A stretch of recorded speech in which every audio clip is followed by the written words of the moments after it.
tarehe 9 maandamano yapo, tutake tusitake.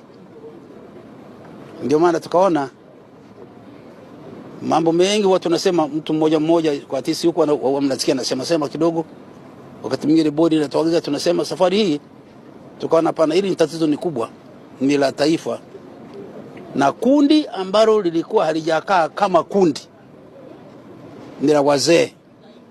Na nimeeleza asubuhi kwa nini wazee. Tunazaa, tunakuza, tunalea, tunakabidhi taifa.